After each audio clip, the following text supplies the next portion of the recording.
बिस्मिल्लाहिर्रहमानिर्रहीम। अच्छा, अभी हम ये जो जगह आप देख रहे हैं खंडरात, ये मदीनतुज़ ज़हरा है।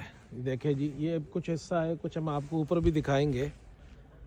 ये कुर्तबा के करीब वो शहर है जो अब्दुर्रहमान सालिस ने ये शहर तामीर किया था, और वो बादशाह था यहाँ का। और 10वीं सदी के अंदर उसने इस शहर की तामीर में 10 साल लगाए और बहुत बड़ा पैसा खर्च किया। अपने मुल्क के बजट का जो सालाना बजट 50 लाख दिरहम था, उसका 1/3 इस पर खर्च किया।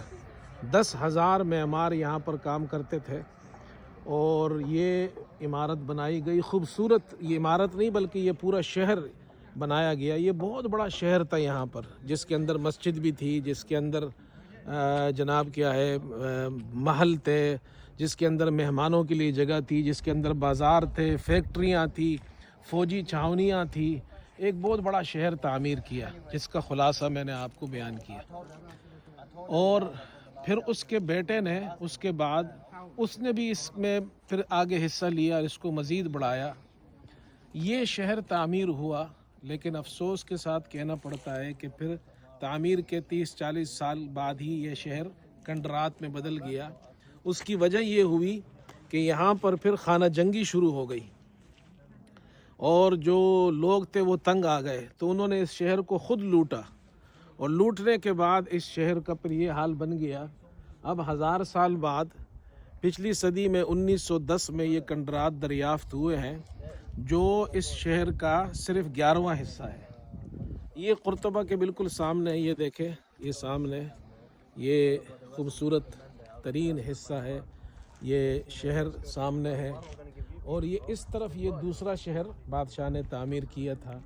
तो ये नीचे से हमने आपको दिखाया, अब कुछ हिस्सा हम आपको इसका ऊपर से भी दिखाएंगे। सबक ये है कि जो यहाँ बादशाह आए थे, तो तारिक बिन ज़ियाद तो यहाँ अपने इंसाफ और ईमान की वजह से दाखिल हुआ था, और बाद में फिर जब बादशाहों ने आपस में लड़ना शुरू किया, अय्याशियाँ उनमें फैल गई, तो फिर इन्होंने ये शहर बनाया। और एक बात और भी बताऊं, कुछ लोग कहते हैं मदीनतुज़ ज़हरा ज़हरा नामी खातून के लिए या उसके नाम पर बनाया गया था। समझने वालों के लिए काफ़ी है। फिर उसका हशर ये हुआ। ये देखें, ऊपर से आप देखें, ये खंडरात आपको नज़र आएंगी जी।